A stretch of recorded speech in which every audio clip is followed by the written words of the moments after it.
Ladies and gentlemen, please take your seats as the program will begin momentarily.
Ladies and gentlemen, please take your seats as the program will begin momentarily.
please welcome Georgia Institute of Technology graduate student, Yasmin Korushahi.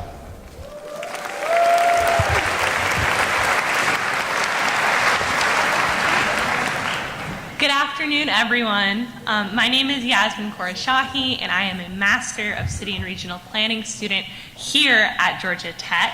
I am so excited to welcome you all to today's special event. Today's conversation will be about a very important issue that affects each and every one of us.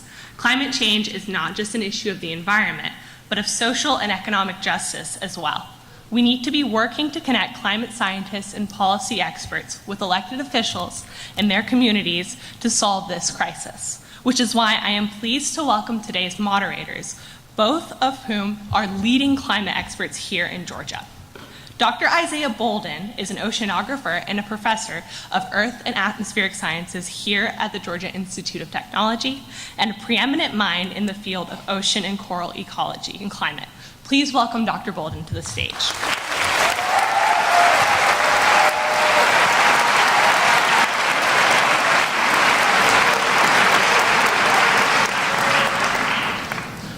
Our other moderator, Dr. Marshall Shepard, is a meteorologist, climate expert, professor at the University of Georgia, a member of 3 of the national academies, and at the forefront of life-saving, sustainable weather and climate research. Please welcome Dr. Shepard to the stage.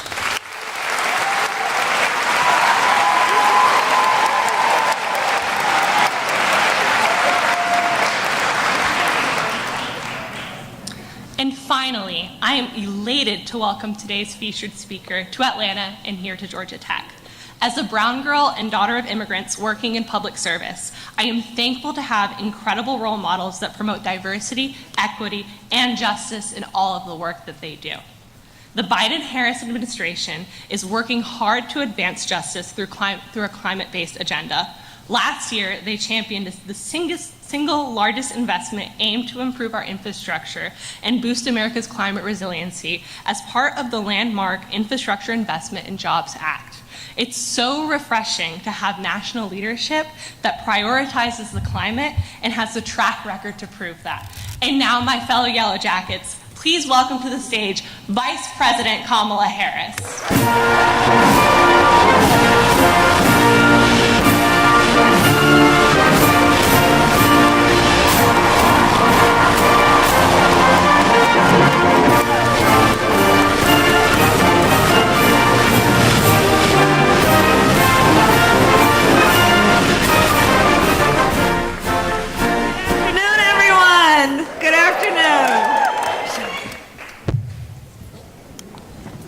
Well, thank you for being here to get things started, and I just want to say how inspired I am to be here. I've been working on climate issues for almost 30 years now. I began my career at NASA as a research scientist and now continue to study it at extreme weather and climate at the University of Georgia. I'm in Georgia Tech territory, but thank you for having me. In recent years, I have focused some of my extreme weather event work on how it affects disproportionately communities of color, the poor, and disadvantaged communities. And this is not just academic. I mean, I grew up in communities just like this. We are at a critical moment in the history where we have an opportunity to chart a new path. Over the past 2 years, with the Inflation Reduction Act, the Bipartisan Infrastructure Law, and the CHIPS and Science Act, there has been significant progress made towards addressing climate change. In this moment, how are you thinking about the progress of the last 2 years and the work ahead?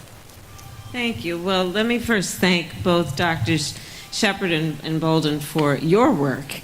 And to all of the folks who are here, because the way that I think about this moment is that I do believe it to be a transformational moment. But in order for us to truly achieve that capacity, it's going to require all to be involved, and that's going to be about our scientists, our researchers, our academicians, but it's going to be about our students, it's going to be about our unions, it's going to be about the private sector, it's going to be about our teachers, it's going to be about our youth leaders. It is going to take a whole of community, and I will say on behalf of the administration, a whole of government approach to understanding the excitement that we should all feel about the opportunity of this moment.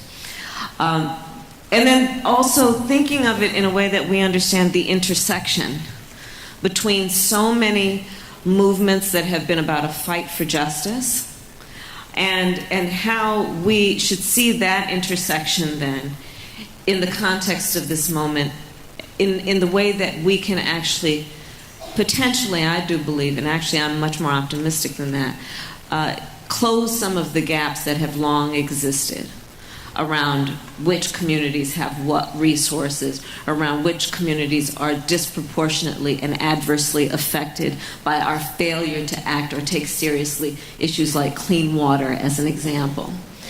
And so I'm very excited about this moment because, as you said, Dr. Shepard, what our administration has been able to do in these last 2 years, in very large part because of all the people here who have been demanding it for years, is through the bipartisan infrastructure law, through the Inflation Reduction Act, which, by the way, the Inflation Reduction Act alone was $370 billion to address climate, but we have now looked at the total amount of all that is going to be put in through the Inflation Reduction Act and the Inflation Act, you don't want to hear all these names, right? But we're looking at least $1 trillion to hit the streets of America to address some of these issues. And that's very exciting. Around, again, what is a moment where we should think of it as not being about incremental change and slowly moving the needle, but jumping onto a new plateau. And so that's how I think about it. I think about it in the context of establishing a whole new industry, a clean energy economy. And for the students who are here, whether you are studying to be in human resources or to be an engineer or in the School of Communications, what it's going to require of you to jump to this new plateau and have the bright minds who will be thinking then about these traditional occupations and skills through the lens of what we will do that is about sustaining and growing and thriving in a new clean energy economy. So that's the macro way that I'm looking at it. I also look at it through the lens of being the Vice President of the United States, having been, thank you. And because like you, I have a background of also caring about this, but in the role that I have of, having by this point, 2 years in, I've met with 100 world leaders, in person or by phone, most in person, kings, chancellors, presidents, and prime ministers. And almost to a one in the conversations that I have with them, I raise this issue. Either because when I am talking with certain world leaders, for example, recently we convened the African Union leaders to talk about the impact of extreme climate on those nations, on those countries, and the impact that is both about energy security and food security. Thinking about it, when I have convened, as I've now done 3 times, the CARICOM countries, the Caribbean countries, where we are looking at the reality, and I have been very, some would say, out there a bit, but that's fine with me, to talk about how, we sneeze and they catch a cold. Because you look at the biggest emitters of greenhouse gas emissions, and they are the most industrial, and in the United States is one of them. And then you look at the Caribbean nations, as an example, island nations, which are not the biggest emitters. They are some of the lowest emitters, but are paying the biggest price because of course, they're island nations. And so you're looking at everything from land erosion to what it also means in terms of recognizing that for most of them, the biggest source of their GDP is tourism, and what the extreme climate means in terms of reduction of tourism and a direct impact and hit to their GDP. So these are all of the ways, just to start this conversation, that I think about this moment. But it is a moment of great opportunity. Thank you. Thank you. That's amazing. I'm still shocked to be here in your presence, Madam Vice President. So it's extremely exciting that we actually have an administration that's taking the climate crisis so seriously. And And though I'm an oceanographer now, I discovered my passions for climate science, justice, and equity from experiences growing up in landlocked Tennessee. Up there aren't necessarily discussions about climate change from the perspective of sea level rise, but what we do talk about are severe flooding and drought events that are becoming more and more frequent and more intense, regularly displacing people and entire communities who have little voice or socioeconomic means to adapt, much like you said in your most recent answer. I witnessed this in my own community growing up, and the concern that climate-related impacts will continue to compound and continue to disproportionately impact the same communities serve as a great motivator for my chosen career. And I think that it's important for us to understand how our own lived experiences inform this work. So for you, as the first woman and person of color to serve in the role of vice president, the first vice president to attend an HBCU, the first of many things, how have all of those firsts impacted your approach to this work?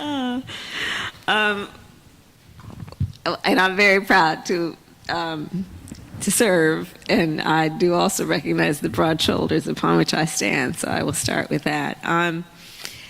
You know, I grew up, I was born in Oakland, California. I was raised by a community that was very deeply steeped in civil rights. My parents met when they were active marching and shouting for justice in the civil rights movement. And I have always thought of this issue through the lens of justice, in large part because I was raised to think about fairness and equity. And when I looked at this issue, it was just so very clear, to your point, that that the communities that were disproportionately impacted by, for example, poor air quality, it doesn't take much to realize that some of the poorest air quality zones in our nation are the same places where people of color and low-income communities live. And so it's something that I was raised in the Bay Area in California, so that was it takes pride in being one of the homes of the movement for environmental justice. You know, I grew up, there was this whole campaign about Save the Bay, and it was about water, because also coming from California, the issue of water and water policy was always front and center, because it was about droughts, and now it's about either droughts or flooding. In fact, I love water policy. I confess I am a water policy geek. I think it's so important, right? Like, we could just geek out right here, the three of us, right? But so coming from that background, and then when I was elected DA of San Francisco, I started the first environmental justice unit of any DA's office in the country, because there's a community in San Francisco, Bayview Hunters Point, that at the time, and still I believe, had an annual household income of about $15,000, 15. And it was being treated like a dumping ground by people from outside of the community. And I decided to take on the issue in a way that was about saying, look, there's some bad actors in this who are coming into the community and treating, you know, in particular, a community of black families, as though they don't have the same rights that everyone else does to, you know, health and well-being. When I was Attorney General, we took on everything from oil companies to taking on what we need to do around consumer protection on these issues.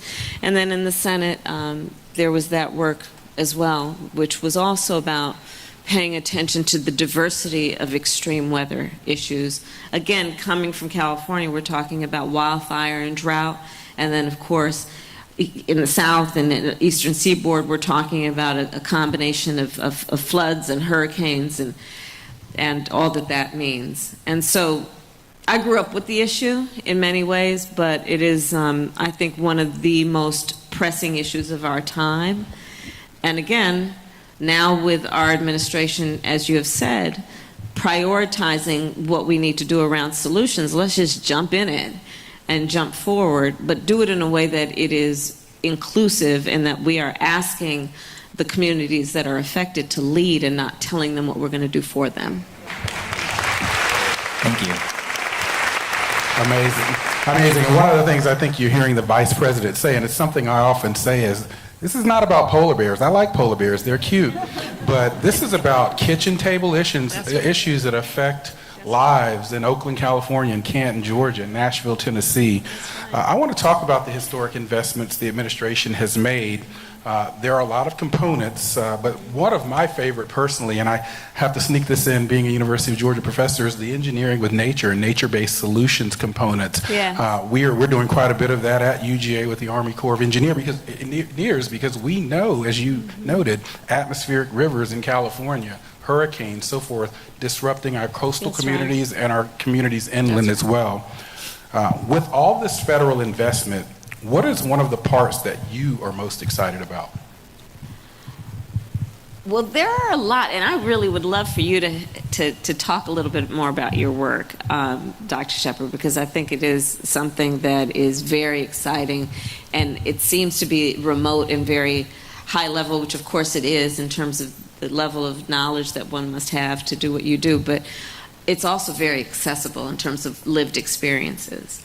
But one of the things that excites me most, I'm very, again, excited about water policy, and so by that I mean, the importance of all of us understanding that I believe that access to clean water should be a right and not just a privilege of those who can afford it, right? And that's everything from getting rid of lead in pipes, which is a big area of focus for our administration, which I've been among the leaders on, which is to get rid, our goal with the infrastructure money is to get rid of all lead pipes and service lines within the next 9 years. You look at Flint, Michigan, and you look at so many other places that have suffered, where our babies have been drinking water that is toxic. And it impacts their health, it impacts their ability to learn. I mean, again, this is what I mean about the intersection, right? Because it's an environmental issue, but it is also an educational justice issue and an equity issue around education, and it's also a public health issue, right? So water policy is very important to me for that reason. But one of the other areas where I'm very particularly interested and excited about is electric vehicles, and in particular, electric school buses. So electric school buses, 25 million children a day during the week go to school on the school bus. Who of us went to school on the school bus? Right. Okay, so I think my numbers are right, but somewhere around 95%, over 90% of the school buses that are picking up our children, that the school bus driver is driving, so we're talking about workplace safety, where the teacher and the teacher's aide and all of the people who are involved in the education system are standing there when that school bus is idling to help the kids get on, help the kids get off. Over 90% are diesel fueled. And they're inhaling all that.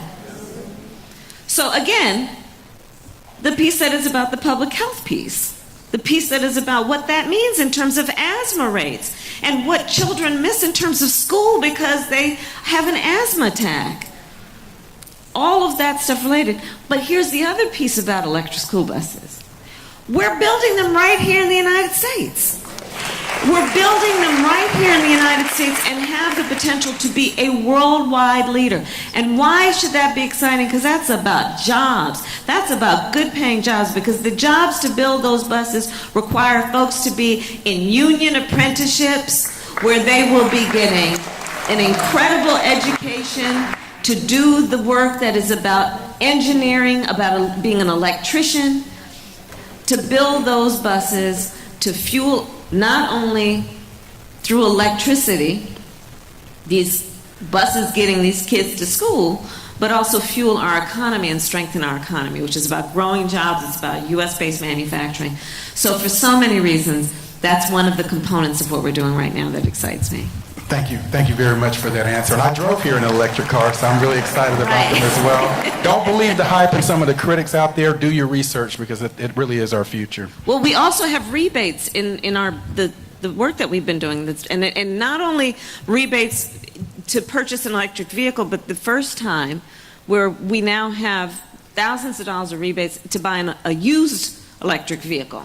Passenger vehicle. So that's very important to know as well, because again, when we talk about equity, it should not be that only the people who have, wealth can have access to electric vehicles. What is that, right? If we agree that it's about public health for everybody, and if it's about emissions that affect everybody, everyone should be able to partake in moving into this new green energy and clean energy economy.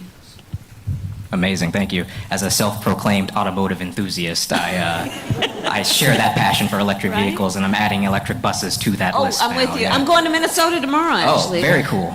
And there's an electric transit bus work that's happening there. Oh, And wow. again, transit bus, right? So public transportation. Exactly. Who's taking public transportation?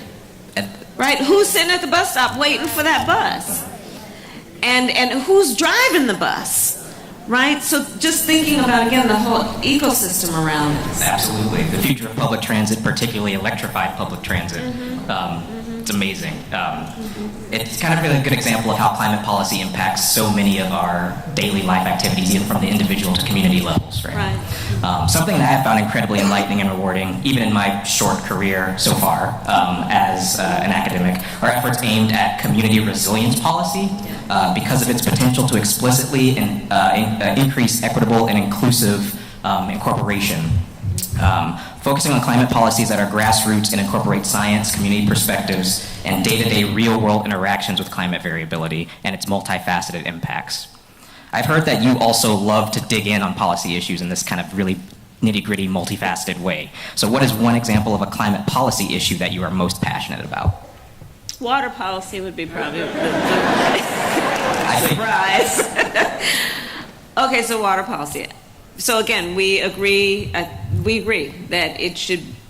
access to clean water should be a right. We agree that it is an essential component to life.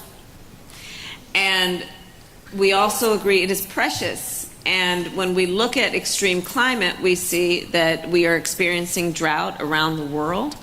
By the way, when you think about the scarcity of water, also understand it's a national security issue.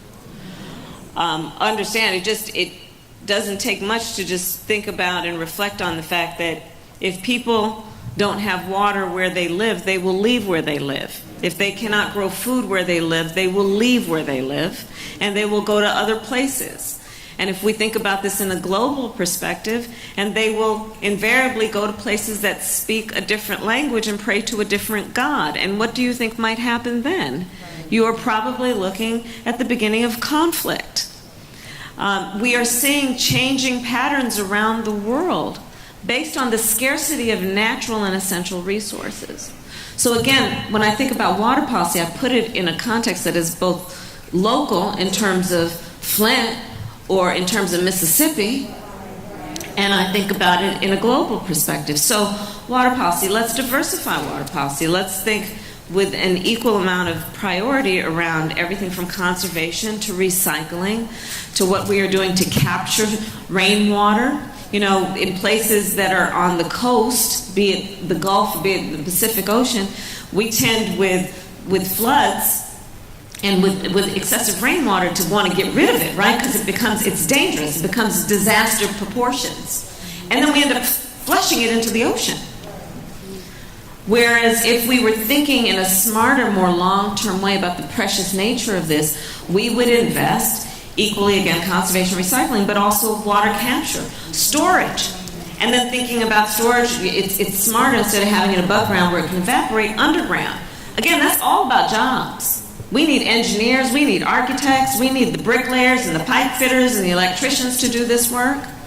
And then we're talking also about desalination, which presents interesting issues in terms of the electricity that generates, and so we have to think about that solar and wind turbine, and again, another ecosystem that we need to think through. But water policy it really does excite me, and there's a lot of good work to be done there. Thank you so much, and it really brings to bear something that you said when you talk about resources and sustainability and resilience. I mean, I'm thinking about a project that both Isaiah and I are involved in right now here between Georgia and Georgia Tech called Upcycle. It's not dealing with water policy, but we're thinking about negative emission technologies and changing the climate or modifying aspects of how we work in our technological society because we know the downstream implications. Right. I want to talk about one of those downstream implications right now. One of the most immediate impacts of the climate crisis is on public health and the inequities it exacerbates.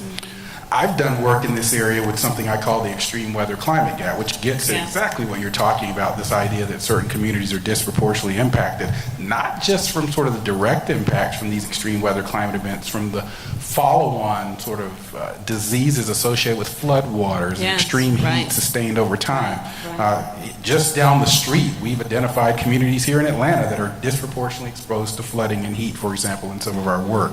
So how have you seen the impacts of the climate crisis on public health? They're extreme, and I think I'd love that we could each share, because I think it'd be helpful also for especially the students who are here to hear your path, Dr. Shepard and Dr. Bolden. Sure, I'm happy to do that. I would love. Why don't we start there? But then I'll bring up things like urban zones around no trees and what that means, what we look at in terms of the extreme climate and how that could affect an issue that I've long worked on, like maternal mortality. There are a lot of things there, but can we talk a little bit first about the two of you and your path to being where you are now? Because we need more of you. We do. We certainly do. I'll start, and again, we're in awe of your presence, so thank you so much for joining us. And by the way, Phi Ski, I'm going to slip that in because I'm an alpha.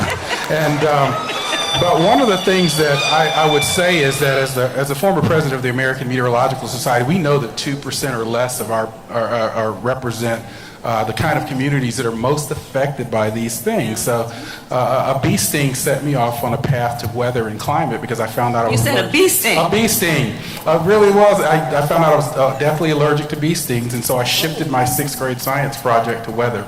And so I was not interested in forecasting. So talk about a plan B. But I knew that I wasn't interested in forecasting. I wanted to know the hows and why of weather and climate, and so went off to Florida State University, did my degree work, and then worked at NASA for many years developing some of these big satellite missions that I know are so much a part of the portfolio that the administration uses. And so I've done quite a bit of work in extreme weather and climate, been on the various National Academy panels and so forth.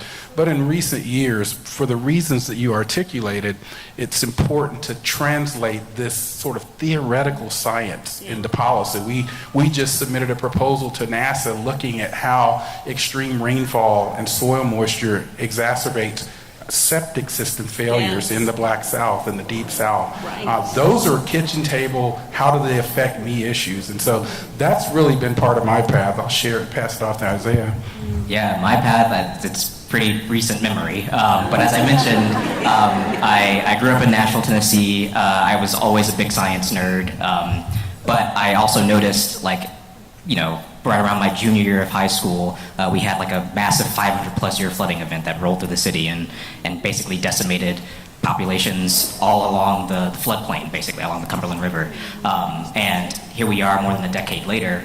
Those communities still haven't really come back, they haven't bounced back. And what I saw even worse was that sometimes like the city officials or like gentrification basically started moving in and taking advantage of the fact that people couldn't go back and live in those places. And so I kind of had this passion burgeoning right then and there, happen, kind of traumatic, but things like this can be born out of trauma a lot of times.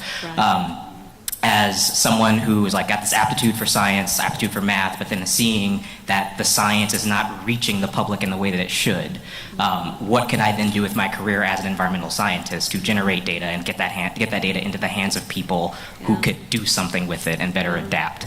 And so with that in mind, I left Tennessee and I went to Bowdoin College, small liberal arts college in Maine, and I majored in earth and oceanographic science, minored in chemistry, still persisted to be a big nerd. And I basically discovered that if I really want to understand the variability of climate on timescales that humans care about, that I could do something about, then I probably should understand the ocean. I probably should understand how the ocean interacts with climate. And that set me off on a wild path that led to coral reefs and ocean acidification issues and working with NOAA as a Holling Scholar and to my position here at Georgia Tech as an assistant professor in earth and atmospheric science. So, but again, this whole thing is motivated by this idea that my career goals are to do awesome science, but then also get that science into the hands of people so that we can actually make progress and show that science and society is a link that like we need to pursue, basically.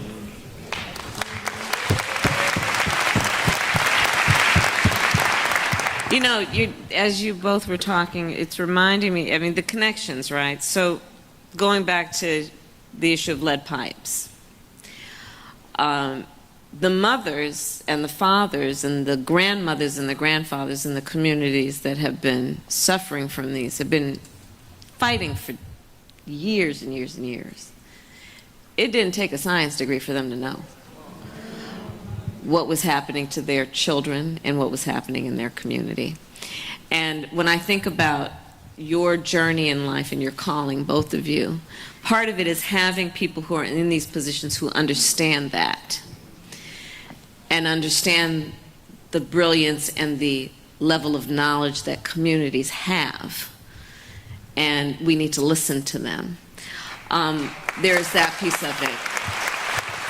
But there's another piece, Dr. Bolden, that you were talking about that also has to be understood, like, again, on the issue of lead pipes. So lead pipes weren't only laid in low-income communities. They were, you know, this was a thing at a time, right? The difference is this. If you are in a community where you have high rates of home ownership and everybody's got a good paying job, and you know you've got lead pipes, you just pay to remove them. But if you're living in a rental unit or in public housing or in a place where you're barely making the mortgage every month, much less being able to re-pipe your whole home, including the service lines, then you know what that means. And so the policy, the part of the importance of how the policy and how our approach has changed that is to say, no, the federal government should be paying to remove these lead pipes. We should not just put it on the residents and the homeowners in those communities. For a number of reasons that, yes, is about having a goal of equitable outcomes, but also understanding that collectively we pay a price in terms of, again, the educational impact, the public health impact of those kinds of things. But having, you know, brilliant people in the positions that you're in to be able to see the connections is so incredibly important. And for all the students who are here and thinking about your work, and I know we have students from many of the universities and colleges in the area, really do see this as an area that is so vast in terms of the skills that will be required.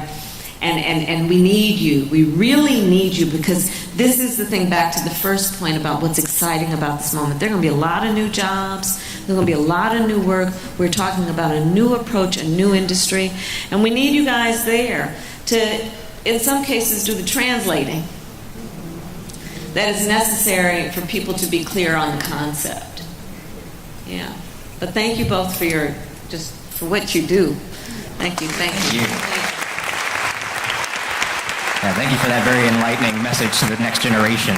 And kind of spawning off of that, as somebody who is just at the beginning of their career, I know that the climate crisis is going to be a dominant portion of my entire life. It's going to be a dominant presence in my entire life. It already has been. And dealing with such a heavy and often wicked problem can feel pretty daunting at times. And so I try to make a conscious effort, both in the classroom as a professor and in my research, to highlight the creative, critical thinking skills and problem-solving skills that are necessary to address these issues from a very inherently interdisciplinary perspective, inclusive of explorations, as Dr. Shepard mentioned, of engineered solutions to climate change, like ecosystem respiration and negative carbon emission technologies. In these ways, I'm trying to leverage my role at Georgia Tech to do my part to change what it truly means to be a geoscientist. We need to get more comfortable wearing many hats, from the academic to the social. Right. So in your role as vice president, you have to deal with all kinds of issues, not just climate-related ones. So when it comes to tackling the climate crisis, what keeps you going, and how do you maintain perspective? Well, moments like this.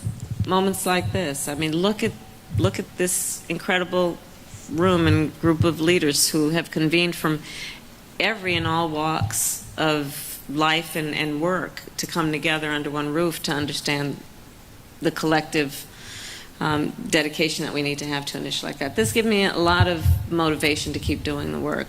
The motivation is also, like, I have in fact, all of my offices, I have brilliant teams that I work with, and I will always challenge my team, and I'll say, okay, on any subject that we're talking about, I would like you to sit back and tell me, so I can understand the relevance of what we're talking about, how will this impact a child?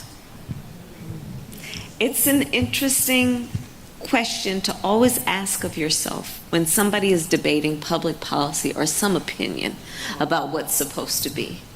To ask, how will that impact a child? And when you do, it will really require you to challenge a lot of your assumptions, and to think about, okay, is there somewhere here that how is a child impacted, right? And so we have been talking extensively about that, and that's part of how I think about it, and to the extent that I believe that we're moving the ball forward, the satisfaction I get is knowing that the children will benefit. And that gives me a great deal of satisfaction to think that that is what we can do. Yeah. Thank you. Well, time really flies. Madam Vice President, thank you for bringing us together for this conversation, and thank you for Georgia Tech for hosting us. This convening was so important to me, and they asked me to put my perspective here before I give you a chance for final words. And for me, it's simple. I mean, there's no plan B planet. This is our only planet. And so that's right. We need to take care of this one and the people living in it from all walks of life. So before we close, I want to ensure that you have the opportunity to provide any closing thoughts. Well, let's just, again, let's all stay active in this and understand, to your point, this is the planet we've got. It is a precious place. It is a place that we have a responsibility for taking care of, and that there is a whole lot of work that can be done, but the clock is not just ticking, it's like banging. It is requiring us to move quickly, but there is so much to be excited about in terms of what we can do. And again, I will say to the students who are here and those who are thinking about their role in this, you're going to come out and just leapfrog over all of us. Because, especially for our younger leaders, the benefit that you have is you're not burdened by any question about, is this real? That was great, because we've been having to deal with some folks who just literally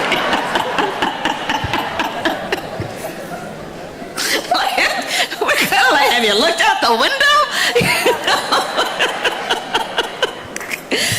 But you guys are coming out, and now we're talking about all kinds of creative, very exciting ways to do this that is going to be about public health, public education, about strengthening our economy, about investing in jobs, about respecting the dignity of work, about being a model for the world, about being a good shepherd of resources, both in terms of the responsibility that America has to Americans and that America has to its neighbors.